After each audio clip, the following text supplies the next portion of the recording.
Je m'appelle Annabelle Sergent, je suis responsable artistique de la compagnie Loba qui est à Angers et je suis comédienne, autrice et metteur en scène. Mon métier, waouh, il consiste à rêver. Pas endormi, parce que je rêve en fait éveillé. Vous savez, dans les dessins animés de Miyazaki, il y a des petits personnages, notamment dans Princesse Mononoke, il y a les petits sylvains dans la forêt là. Ils arrivent puis ils font coucou comme ça, et si on les regarde pas, en fait, ils disparaissent. Pour moi, un spectacle, c'est ça. C'est-à-dire qu'en fait, il y a quelque chose qui existe presque avant qu'on en ait conscience. Et mon boulot, il est de le voir, de le sentir, de le percevoir, cette chose-là. Et après, d'essayer de la transmettre, de l'expliquer et surtout de la rendre possible et visible pour le public. Titus, Mouche et Bagarre, c'est l'histoire en fait d'une famille. Il va y avoir dans ce trio la découverte des gants de boxe. Et Titus va en faire un usage pas très approprié à son goût. Et puis Mouche, elle va découvrir les gants de boxe, prendre beaucoup de plaisir à ça et apprendre à devenir une championne olympique de bagarre grâce à l'entraînement de sa tata Moisy. Quand on est petit, la bagarre, c'est le premier endroit où on se rencontre. En gros, on fait soit des câlins, soit la bagarre, avant qu'il y ait vraiment tous les mots pour se parler vraiment. Parce qu'en fait, dans la bagarre, il y a un plaisir de la rencontre des corps et tout ça. Puis il y a un moment où ça tourne mal. Puis il y a un moment, quand on fait ça et qu'on est grand, ça devient de la guerre. Et moi, ce qui m'intéressait, c'était de savoir à quel moment ce plaisir-là de se jeter sur un autre, et ça peut essayer de se bagarrer, mais ça peut aussi très bien se terminer en câlin au bout de 30 secondes.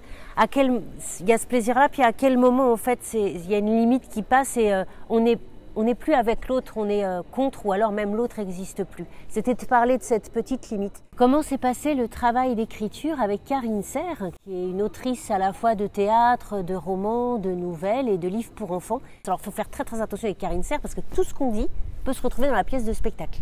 Tout, absolument tout.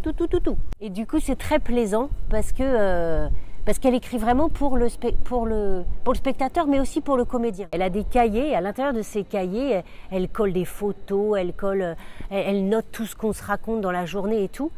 Et pour écrire, elle passe son temps à tout le matériau qu'on a. C'est comme s'il y a une passoire, elle passe dedans, elle voit ce qui reste, elle réécrit, elle remet dans la passoire, elle passe dedans, elle voit ce qui reste.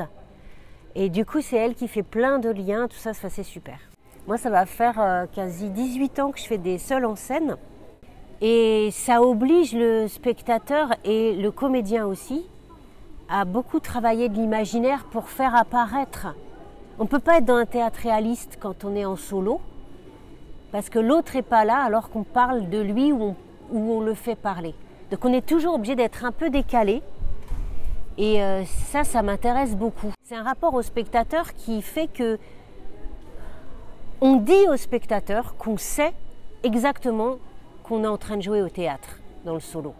Et bien très très bientôt à Marseille, février 2022, avec Titus, Bagarre et Tata Moisy, qui est le troisième personnage, la vieille tata qui crache partout, là, l'entraîneuse. C'est moi qui jouerai Tata Moisy et on va faire un fameux samedi ou dimanche de la bagarre avec vous. On sera tous là, on espère que vous serez tous là aussi. Merci.